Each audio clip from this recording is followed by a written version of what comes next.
Bienvenidos a El Debate. En este espacio de escrutinio intelectual exploramos las múltiples perspectivas que emanan de nuestro material de origen. Imagina que mañana, al despertar, descubres que se han cancelado las elecciones para siempre. Madre mía. Y ojo, no por un golpe de Estado militar ni por un dictador totalitario, sino por un sistema algorítmico que, basándose en billones de puntos de datos, sabe gestionar el país y, resolver tus problemas con una precisión infinitamente superior a la de cualquier parlamento humano. A ver, esa es exactamente la atmósfera que se respira al leer el manifiesto que desgranamos hoy. Es un escenario que a primera vista provoca un rechazo instintivo, ¿no? Casi un vértigo moral. Totalmente. Pero a medida que avanzas por sus páginas, genera una tensión persuasiva tan potente que de verdad resulta imposible apartar la mirada. El texto nos plantea una premisa radical, o sea, que la democracia, tal como la veneramos hoy, es un sistema obsoleto, estructuralmente corrupto y fundamentado en lo que el autor llama la falacia de la sabiduría colectiva. Ya. Y propone sustituir todo ese andamiaje por un nuevo paradigma llamado sofarismos. Claro. Y el kit de la cuestión, lo que hace que este material sea una lectura ineludible, es la alternativa que pone sobre la mesa. La pregunta central es clara. ¿Es la sustitución de nuestra democracia por un sistema tecnocrático, meritocrático y regido por el análisis masivo de datos, este sofaritmos, el único camino real y pragmático hacia la eficiencia y la justicia? Yo voy a sostener que sí. Argumentaré que el texto expone con una brillantez clínica los fallos ya insalvables de nuestra democracia emocional y ofrece una arquitectura lógica, estructurada y, francamente, desesperadamente necesaria, basada en la precisión incontestable de los datos y el mérito. Bueno, pues mi posición se situará en la otra cara de esa moneda.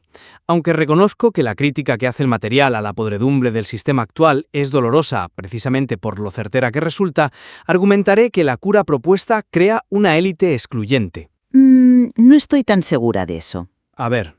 Al intentar reducir la inmensa y caótica complejidad de la experiencia humana a métricas y lenguajes de programación, creo que Sofaritmos amenaza con instaurar un totalitarismo tecnológico, un sistema que al final despoja al individuo de su libertad fundamental. Para entender la magnitud de lo que estamos debatiendo, tenemos que sumergirnos primero en el diagnóstico del autor, porque fíjate, no se guarda absolutamente nada. Desde luego que no. El texto disecciona la democracia contemporánea, describiéndola como un sistema, y cito, devastado por una inútil y amoral mediocridad. El argumento es que nos hemos engañado a nosotros mismos, ¿sabes? Hemos asumido que juntar a millones de personas mal informadas y someterlas a campañas de manipulación emocional va a producir por arte de magia democrática decisiones óptimas. Sí, la forma en que describe el cortoplacismo de los ciclos electorales es demoledora, o zacto. El material define a los partidos políticos literalmente como el cáncer de la representación ciudadana. Son estructuras endogámicas que solo buscan perpetuarse. Y ante este colapso sistémico, sofaritmos, un término que el autor acuña uniendo sofía, la sabiduría, y aritmos, el número, no se presenta como una utopía filosófica. Ya. Se presenta como una evolución técnica, puramente lógica. Propone utilizar el inmenso poder del Big Data y dividir la gestión total del Estado en 5 dimensiones interconectadas: la conceptual, la alfanumérica, la algorítmica, la material y la emocional. Es sin duda una estructura ambiciosa. Lo es.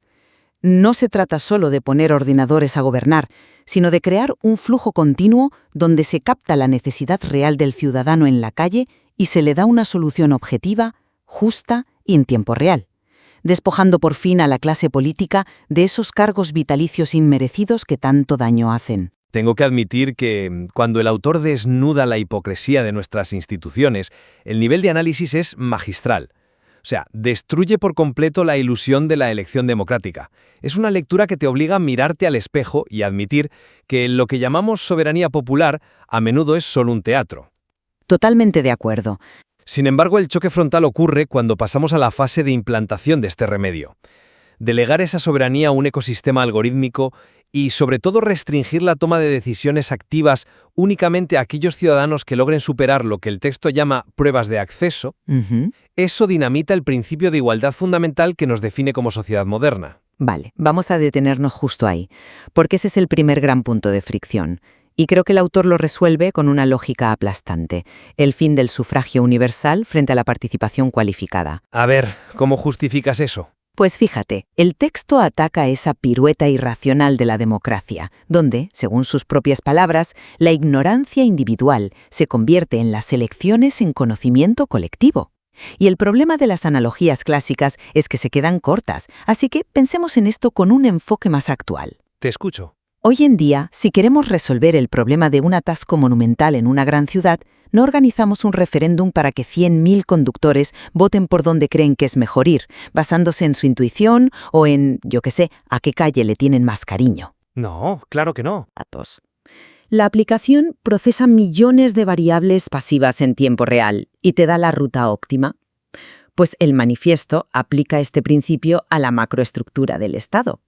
¿Por qué la gestión de la sanidad, la educación o la economía, que afecta a millones de vidas y requiere un rigor técnico brutal, debe decidirse en las urnas por simpatías emocionales y no mediante una fase de acceso basada en el mérito verificable?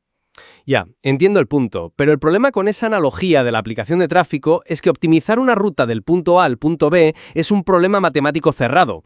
Gobernarnos a nosotros mismos es un problema moral abierto. No sé si estoy de acuerdo con esa separación tan estricta. Pero es que lo es, y eso nos lleva al núcleo de la propuesta de Sofarismos, que es la estructura de la dimensión conceptual, o EDCO. El texto nos explica que esta entidad es la encargada de diseñar las pruebas de conocimiento, razonamiento y juicio situacional, para decidir quién es apto para gestionar o decidir.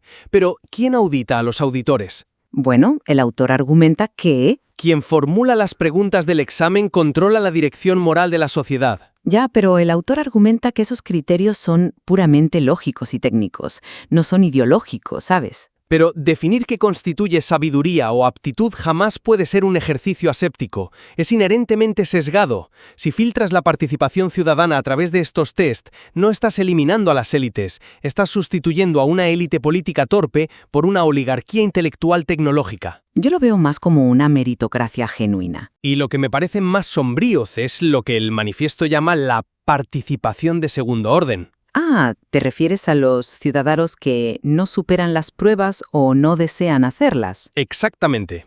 El texto dice que estos individuos pasan a ser fuentes pasivas de datos.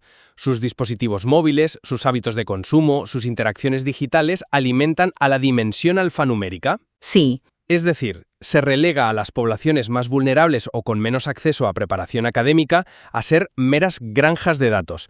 Pierden su agencia real y se convierten en simples sensores biológicos para que el algoritmo funcione. Vale, entiendo que ese riesgo de elitismo es la primera reacción natural al leer la propuesta. Yo también lo pensé, pero fíjate en cómo el texto esquiva esa trampa estructuralmente. El material aclara que estas pruebas de acceso no son estáticas ni están diseñadas para crear castas vitalicias como ocurre ahora en la política. Bueno, eso dice la teoría. Son accesibles para todo el mundo, repetibles y dinámicas. El objetivo de Sofarismos no es silenciar a los menos aptos, sino elevar el estándar del discurso público y de la gestión. Y respecto a esa participación de segundo orden, creo sinceramente que está subestimando su inmenso poder. Poder en ser un recolector pasivo de datos. Absolutamente. El autor explica magistralmente cómo nuestros dispositivos ya recogen esta microinformación de forma constante. En el sector privado, empresas tecnológicas analizan nuestra biometría, cuánto tiempo miramos una pantalla o nuestras reacciones faciales ante un estímulo. Y lo hacen con una eficiencia aterradora para vendernos zapatillas o teléfonos. Tristemente cierto. Pues lo que Sofarismos propone es una revolución de propósito. Usar esa misma arquitectura técnica, que ya existe y que ya nos monitoriza, pero para satisfacer necesidades públicas reales. Si un barrio necesita un ambulatorio, los datos de movilidad y salud de esa participación de segundo orden lo exigen matemáticamente en tiempo real. Ya, pero... Espera, déjame terminar. No hace falta que un político vaya allí a prometerlo en campaña y luego lo incumpla. El dato puro es mucho más democrático y eficiente que la intermediación corrupta de un representante humano. Vale, te compro la eficacia teórica de eliminar al intermediario corrupto. Pero hay una trampa de escala gigantesca en la dimensión algorítmica que propone el texto, y quiero usar los propios términos del material para ilustrarlo. Adelante. El autor invoca explícitamente el efecto mariposa y la teoría del caos cuando describe cómo los algoritmos tomarán las riendas. Estamos hablando de billones de decisiones automatizadas, interconectadas en microsegundos. Lo cual garantiza una velocidad de respuesta que ningún estado burocrático actual puede igualar. Sí, pero un ecosistema tecnológico de esa magnitud no es infalible por el mero hecho de ser digital. Si un ministro humano toma una mala decisión, bueno, el daño es regional, quizá nacional, y tarda meses en filtrarse a través de la burocracia. Claro, porque el sistema es lentísimo. Pero si hay un pequeño error de código en la dimensión algorítmica, un sesgo de confirmación invisible en una red neuronal profunda, no provoca una molestia local, desencadena una injusticia masiva, instantánea y sistémica a escala de todo el Estado antes de que nadie pueda pulsar el botón de apagado. Pero a ver, para eso el sistema cuenta con los acuerdos de nivel de servicio, los famosos ANS que el autor detalla minuciosamente. Y ese es precisamente el problema. Para quienes nos escuchan y no están familiarizados con la jerga de la ingeniería de software, un acuerdo de nivel de servicio, un ANS, es un contrato técnico. Exacto. Es lo que garantiza que, por ejemplo, los servidores de una empresa funcionen el 99,9% del tiempo.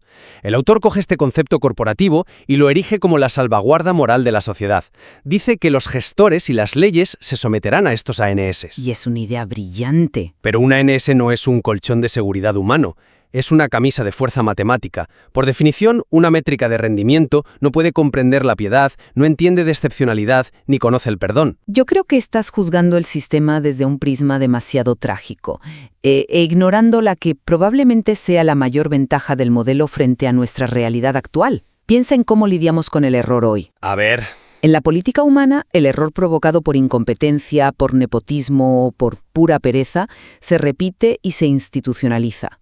El texto es muy incisivo cuando nos recuerda que la burocracia se ha convertido en el escudo perfecto para los ineptos. En cambio, en la dimensión algorítmica, un error detectado y corregido no vuelve a ocurrir jamás. El aprendizaje es acumulativo y permanente. Siempre que el algoritmo reconozca que se ha equivocado, claro. Pero es que está programado para medir el impacto material. Y aquí es donde los ANS, que tú ves como camisas de fuerza, son en realidad la máxima expresión de la justicia. Sofaritumos elimina de raíz la figura del funcionario vitalicio o del político atrincherado en su escaño. Los gestores del sistema son evaluados de manera implacable y continua por sus resultados empíricos, no por su carisma en un debate televisado. Si un gestor evaluado contra su ANS específico, digamos, reducir las listas de espera quirúrgicas un 15% en un trimestre, no cumple, es sustituido, automáticamente, sin indemnizaciones, sin debates interminables. Ya, pero es un nivel de rendición de cuentas objetivo que nuestra democracia, atrapada en sus amnésicos ciclos de 4 años, simplemente es incapaz de ofrecer. esa búsqueda implacable de la eficiencia objetiva es seductora, no lo niego, pero nos lleva de cabeza al que, para mí, es el punto más perturbador, casi distópico, de todo el manifiesto, que es la dimensión emocional y su creación a través de la EDEM. Ah, la EDEM. Es la pretensión absoluta de cuantificar el alma humana. Bueno, el autor argumenta que es necesario integrar la emoción en la ecuación, no ignorarla. Me parece un enfoque muy equilibrado. Pero fíjate en cómo propone integrarla. El autor ataca nuestra democracia diciendo que la moralidad se ha relativizado hasta convertirse en una mera búsqueda de popularidad digital, de likes. Y su solución es que Sofaritmos procese las emociones para dotarlas, y cito textualmente, de trascendencia y coherencia a través de la lógica computacional. Lo cual es revolucionario. Da un ejemplo en el texto que resulta escalofriante por su frialdad. Dice que el sistema debidamente programado sabrá diferenciar perfectamente la sutileza entre comunicar la pérdida de un ser querido y comunicar el vencimiento de un plazo de inscripción. Lo cual demuestra empatía estructural. O sea, el sistema sabe qué tono y qué recursos usar en cada caso. Someter el duelo humano, el trauma profundo o la frustración existencial a un filtro de eficiencia operativa es la definición del libro de una pesadilla tecnocrática. Yo creo que exageras. Es coger la inefable e imprevisible profundidad de la tragedia humana y reducirla a una variable en una base de datos relacional para que el sistema asigne el recurso correspondiente y, cierre el ticket. A ver, yo interpreto esa dimensión de una manera radicalmente distinta, y creo que es aquí donde el manifiesto resulta más visionario. El autor no está intentando esterilizar el alma humana ni convertirnos en robots. Al contrario, está intentando rescatar nuestras emociones del secuestro al que las somete el populismo moderno. No sé. Fíjate que el texto lanza un ataque furibundo contra lo que denomina el totalitarismo de los sentimientos. ¿Y a qué se refiere exactamente con eso? Pues a que vivimos en un estado donde la racionalidad objetiva es constantemente pisoteada por relatos victimistas. Hoy en día, una ola de indignación viral en redes sociales puede forzar a un parlamento a aprobar leyes irracionales, precipitadas y contraproducentes simplemente para apaciguar el furor emocional del momento. Bueno, eso pasa así. La dimensión emocional de Sofaritmos viene a corregir esto. No anula las emociones, las procesa a través del tamiz de la lógica y la filosofía. Busca integrar la empatía estructuralmente para evitar que el país sea rehén del pánico colectivo o de una euforia masiva. Es de hecho un intento filosóficamente ambicioso de armonizar la compasión genuina con el pragmatismo absoluto. Ya, la trampa de ese argumento reside en la fe ciega, en que la ética y la moral son ecuaciones resolubles. El autor traza una línea directa entre la filosofía y la tecnología, afirmando que ambas comparten el mismo desarrollo lógico y que solo se diferencian en que una usa lenguaje formal y la otra código de programación. Porque en el fondo es así. Pero la filosofía no es matemáticas. La filosofía se alimenta de la ambigüedad, del debate abierto, del matiz y de la duda persistente. Cuando traduces conceptos morales complejos a unos y ceros para que la dimensión material ejecute acciones físicas en el mundo real, aplastas el matiz. Yo no creo que lo aplaste, lo parametriza para que sea útil. Si la EDEM, esta entidad central, decide qué patrón de comportamiento ciudadano es el saludable, basándose en el análisis de las grandes mayorías, corremos el enorme riesgo de patologizar cualquier forma de disidencia.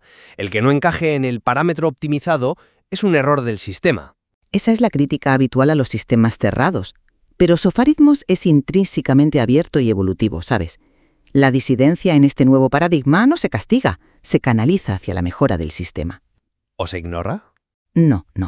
Es fascinante cómo el autor contrasta esto con el feudalismo de los partidos actuales, que operan como pirámides opacas y rígidas. La arquitectura de Sofaritmos exige una sinergia constante entre sus 5 dimensiones. Si, por ejemplo, la dimensión algorítmica ejecuta una política que la población percibe mayoritariamente como injusta, los test dinámicos de los ciudadanos con participación de primer orden recogerán ese rechazo inmediatamente. Pero solo de aquellos que hayan pasado el filtro. De los que han demostrado aptitud para el análisis, ¿sí?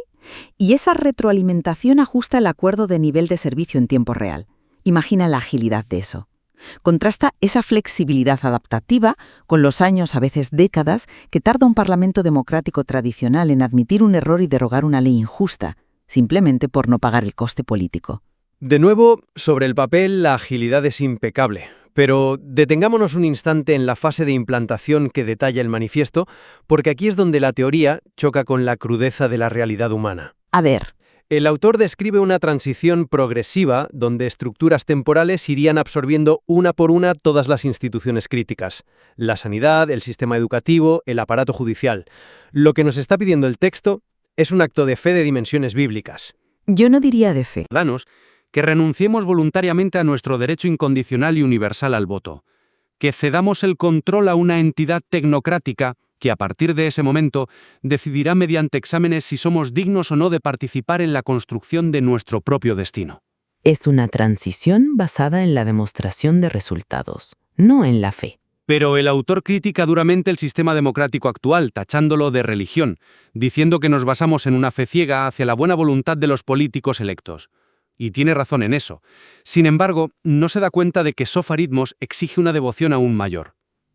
Exige que confiemos ciegamente en la infalibilidad técnica, en la ausencia total de sesgos de los programadores y en la presunta objetividad moral de los arquitectos iniciales del sistema. Sustituimos la fe en el político por la fe en el programador y su algoritmo. Yo es que no estoy de acuerdo en que requiera fe ciega, porque la premisa central del texto es la validación empírica constante. La transición que propone no es un salto al vacío de la noche a la mañana, fíjate. Bueno, El material enfatiza que Soforitmos es un sistema modular y escalable. Podría integrarse primero en la gestión de infraestructuras o en logística hospitalaria, solo si demuestra empíricamente, con datos irrebatibles, que mejora la vida material de los ciudadanos de forma superior al modelo político, se expandiría. claro, pero sería como dejar entrar a un caballo de Troya algorítmico, asumiendo que sabremos frenarlo si algo sale mal. O sería por fin atrevernos a abandonar una inercia destructiva. Y creo que es aquí donde radica el inmenso valor de este manifiesto y por qué cualquiera que nos esté escuchando debería descargarlo y leerlo inmediatamente. Las ideas que plantean son profundamente revolucionarias. Desde luego no te dejan indiferente. El escrutinio y la disección que hace de nuestras fallas institucionales es tan minucioso y tan dolorosamente veraz que leerlo se convierte en una obligación intelectual de primer orden.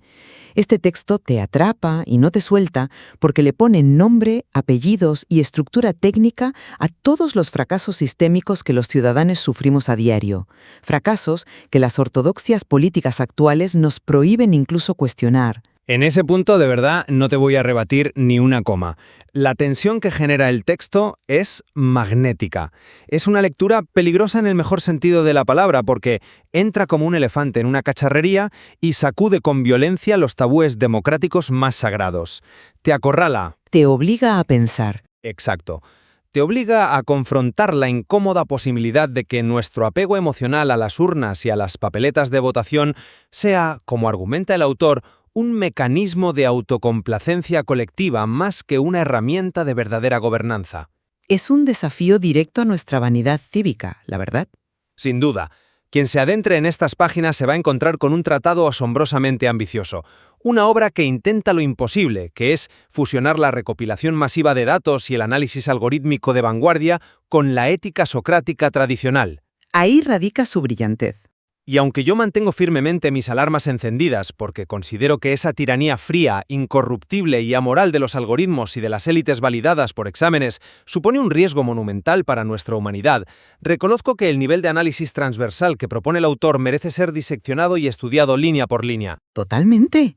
Llegados a este punto, si echamos la vista atrás sobre todo lo que hemos desplegado hoy, está claro que el manifiesto nos sitúa frente a un espejo implacable.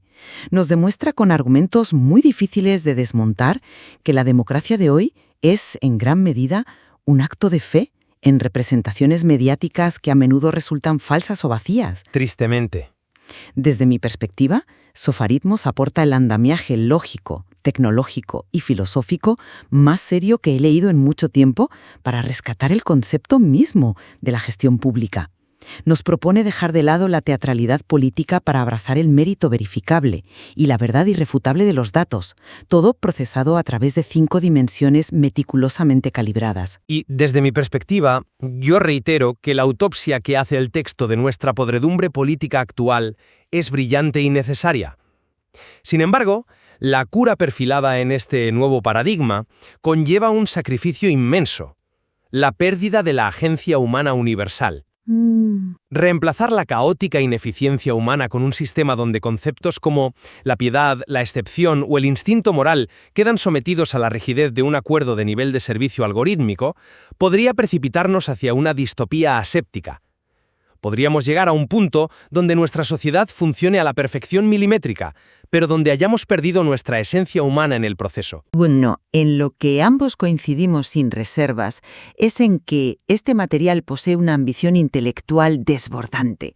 Plantea un horizonte que dinamita nuestra zona de confort y nos fuerza a cuestionar desde los cimientos todo lo que damos por sentado sobre nuestra convivencia y sobre cómo debemos ser gobernados. Así es. El funcionamiento interno de estas 5 dimensiones y cómo se entrelazan para gestionar desde el tráfico hasta el dolor exige una lectura directa y un cuestionamiento individual intenso. Hay muchísimo más material en el texto original esperando a ser descubierto. Totalmente. Para quienes nos escuchan, es una lectura que os va a generar un debate interno feroz. Y volviendo un poco a la atmósfera con la que empezamos, es innegable que el edificio de nuestra democracia actual tiene grietas profundas que recorren todos sus cimientos. La pregunta gigantesca e incómoda que este manifiesto nos deja flotando en el aire es si debemos seguir parcheando las paredes de ese edificio defectuoso con el cemento emocional de los discursos políticos de siempre. O si, por el contrario, ha llegado el momento de armarnos de valor, demolerlo por completo y entregarle los planos del futuro a una inteligencia algorítmica implacable, fría, pero matemáticamente exacta. Esa es la gran cuestión. De explorar este fascinante y vertiginoso nuevo paradigma hasta sus últimas consecuencias queda ahora, como siempre, en manos del intelecto y la curiosidad de quien nos escucha. Nos despedimos por hoy y os invitamos a que vayáis a la fuente original. Las respuestas o quizá nuevas inquietantes preguntas os están esperando allí.